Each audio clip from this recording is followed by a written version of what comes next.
Muy buenos días. En este día sábado quinto de Cuaresma, 12 de abril de 2025, reflexionamos del Evangelio de San Juan, capítulo 11, versículos 45 al 56. En aquel tiempo muchos de los judíos que habían venido a casa de María, viendo lo que había hecho, creyeron en él. Pero algunos de ellos fueron donde los fariseos y les contaron lo que había hecho Jesús. Entonces los sumos sacerdotes y los fariseos convocaron consejo y decían: ¿qué hacemos? Porque este hombre realiza muchas señales. Si le dejamos que siga así, todos creerán en él y vendrán los romanos y destruirán nuestro lugar santo y nuestra nación. Pero uno de ellos, Caifás, que era el sumo sacerdote de aquel año, les dijo: vosotros no sabéis nada, ni caéis en la cuenta que os conviene que muera uno solo por el pueblo y no perezca toda la nación. Esto no lo dijo por su propia cuenta, sino que, como era sumo sacerdote aquel año, profetizó que Jesús iba a morir por la nación. Y no solo por la nación, sino también para reunir en uno a todos los hijos de Dios que estaban dispersos. Desde ese día decidieron darle muerte. Por eso Jesús no andaba ya en público entre los judíos, sino que se retiró de allí a la región cercana, al desierto, a una ciudad llamada Efraín, y allí residía con sus discípulos. Estaba cerca la Pascua de los judíos, y muchos del país habían subido a Jerusalén antes de la Pascua para purificarse. Buscaban a Jesús y se decían unos a otros estando en el templo: ¿qué os parece? ¿Que no vendrá a la fiesta?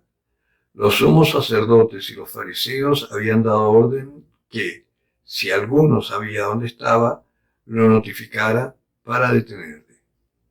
Palabra del Señor. Siempre tenemos pretextos para deshacernos de todo aquello que nos estorba, que nos molesta. Incluso hasta para pelearnos con otros, para desearle la muerte a otros. Siempre tenemos pretextos. En este caso, los judíos realmente lo que temían era que este hombre, que no tenía apariencia ni presencia, como diría Isaías, estaba haciendo muchas señales, muchos signos que ellos no podían hacer, porque no tenían fe. Y el problema era que si seguían creyendo en él, no era que iban a venir los romanos a destruir el templo y la nación, porque a los romanos les interesaba bien poco la religión de los judíos. Los dejaban ahí porque los consideraban unos fanáticos y no les afectaba para nada que este pueblo tuviese sus propias creencias. No, lo que iba a suceder es que los judíos que creyeran en Jesucristo iban a dejar de creer en sus reglas, en sus normas, e iban a ser libres. Esto mismo hoy pasa en nuestra iglesia. Las nuevas realidades del Concilio Vaticano II no son aceptadas porque vienen a destruir lo que ya tienen montado, pero no nos damos cuenta, o no, más bien, no se dan cuenta, ni quieren aceptar que todo ese encatrado que tienen armado en la iglesia en cuanto a pastorales y forma de vivir en la parroquia ya no sirve. Cada vez es menos gente que va. Si somos realistas y hacemos un análisis de la asistencia de los activos en la parroquia, no son más de 10, 12 personas. El resto es gente que va a misa los domingos, pero de ahí no pasa. Hay uno que otro grupito que se reúnen, pero que se reúnen para ellos, pero su fe no trasciende hacia afuera para atraer a otros. Sí, hay grupos de confirmación, grupos de bautismo. Los chicos de confirmación están ahí mientras la cosa es entretenida, pero una vez que se confirman, desaparecen.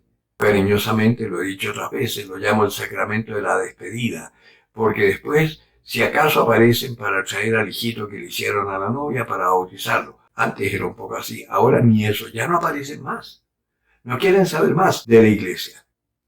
Y sin embargo, las realidades que atraen gente y que van recuperando católicos a su fe son perseguidas, son rechazadas. Ahora, Siempre yo me acuerdo cuando pasa esto con el camino, que los sacerdotes les anunciamos el camino, le decimos lo que el camino puede hacer en su parroquia y al final dicen no. Me recuerdo a Quijote cuando le decía a Sancho, ladra, Sancho, señal que caminamos.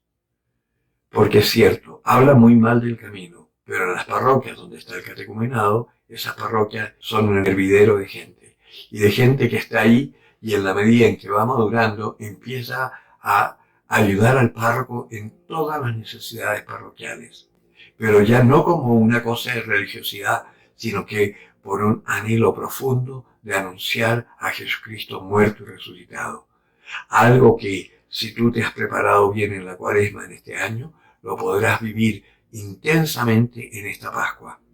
Y después tenemos todo el resto del año para seguir ganando indulgencias para nuestros seres queridos y para poder vivir movidos por el Espíritu Santo, siendo luz para los que nos rodean. El que tenga oídos para oír, que oiga.